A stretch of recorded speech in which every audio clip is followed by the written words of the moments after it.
aujourd'hui on est sur une planète qui est finie, dont les ressources sont finies, et que si on veut continuer ce développement exponentiel, on va droit dans le mur. Donc on est sur une bicyclette, on a à se vers le mur, on peut encore tourner le guidon. La première mesure que je prendrais, ça serait de mettre à la casse tous les sous-marins nucléaires ainsi que le porte-avions nucléaire français. Je pense qu'aujourd'hui il faut prendre des mesures fortes et je pense qu'il faut supprimer de manière radicale tout l'armement nucléaire avec les conséquences catastrophiques pour l'environnement mais aussi pour les relations des peuples entre eux. Et donc c'est ça la première mesure que je prendrais. Mais les transports, les voitures, ça, ces après, choses... on continue. Non, après, c'est au fur et à mesure. J'ai parlé tout à l'heure de la remise en cause de l'avion et sa façon dont on construit des avions. Le privilège, la nécessité du transport collectif sur le transport individuel. Tout, ça fait partie aussi des cohérences. L'arrêt du programme autoroutier, l'arrêt de la centrale nucléaire de Perre, et en même temps une autre façon de gérer l'eau.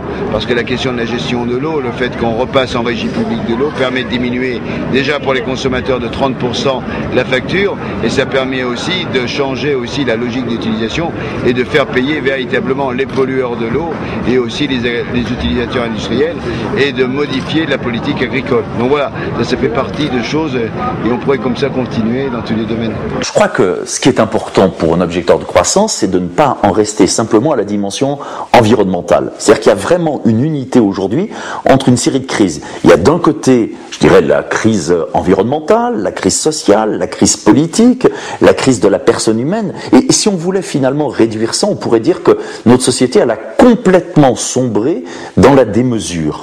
La race humaine semble tout à fait incapable de penser le long terme. Que si ça n'était que la politique, je dirais, bon, éventuellement, on a le temps. Il y aura énormément de souffrance. Il y aura énormément de souffrance à ne pas changer l'économie. Il y aura énormément de gens qui meurent de faim, qui meurent du sida, qui meurent en couche, etc. Mais avec la politique, on arrivera à terme. Mais avec l'écologie, je ne suis pas sûre. On n'a pas le temps. On n'a pas le temps. C'est-à-dire que nous avons perdu le sens des limites. Un individu qui n'est plus capable de se donner des limites, il va les chercher dans le réel. Je dirais, tout parent, c'est ça par rapport à ses gamins. D'où le développement des conduites à risque, de la toxicomanie, du suicide. Et une société qui n'est pas capable de se donner des limites, elle va aussi les chercher dans le réel. Réchauffement planétaire, épuisement des ressources, développement des inégalités. Il y a plein de gens qui sont vraiment dans la merde. Je pense sincèrement que c'est une petite partie de la population mondiale qui a encore le privilège de réfléchir là-dessus, de faire ce qu'on est en train de faire, de discuter de ça, de philosopher sur la croissance, la décroissance, mais qu'en fait, la majorité des personnes dans le monde est sérieusement dans la merde maintenant. Donc c'est pas une catastrophe qui est à venir, mais bien qui est déjà sur nous. L'être humain ne peut grandir en humanité, ne peut vivre de manière désirable, durable, avec lui-même et avec les autres, que s'il a cette capacité à se fixer un certain nombre de limites. C'est-à-dire avoir cette capacité, effectivement, je dirais tout simplement à concilier les contraintes environnementales avec notre désir de justice sociale, et tout ça par un retour aux politiques. C'est-à-dire en faisant que notre dimension de citoyen l'emporte, je dirais, sur la dimension économique, de producteur ou de consommateur. Alors l'empreinte écologique, c'est un instrument qui mesure le poids de notre mode de vie, donc de notre façon de produire et de consommer sur la planète. Donc la planète, elle est limitée, elle représente 51 milliards d'hectares, mais tous ces hectares ne sont pas également productifs. Le fond des océans ne peut guère servir qu'à mettre les déchets nucléaires.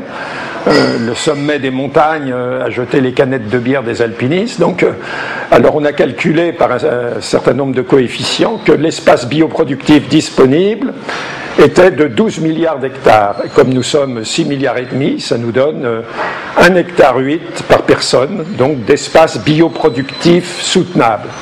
Et comme je l'ai dit, d'ores et déjà, nous consommons environ 2,3 hectares.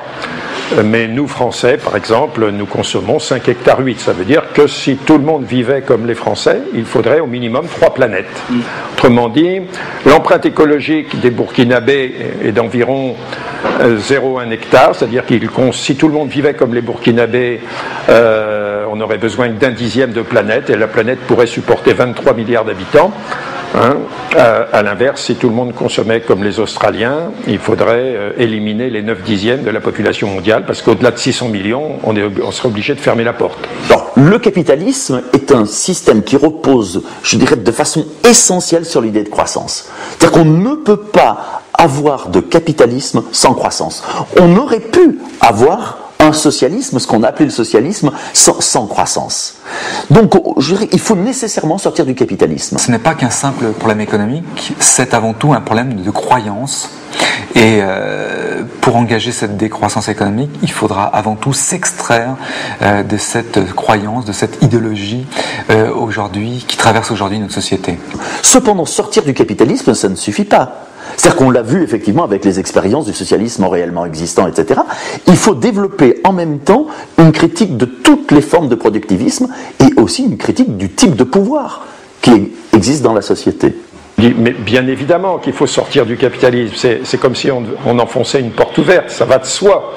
Ça va de soi qu'il faut changer les rapports de production. Cela étant, qu'est-ce que ça veut dire sortir du capitalisme ? Nous venons précisément de sortir d'une expérience malheureuse de sortie du capitalisme, ça a pris 70 ans, on s'est aperçu qu'on avait supprimé la propriété privée des moyens de production, mais on n'avait sûrement pas supprimé l'économie de croissance avec ses effets dramatiques sur l'environnement et même sur les inégalités sociales. Comment vivre avec les autres, qu'est-ce que ça veut dire ? Ça, c'est quelque chose qui va plus loin que le capitalisme.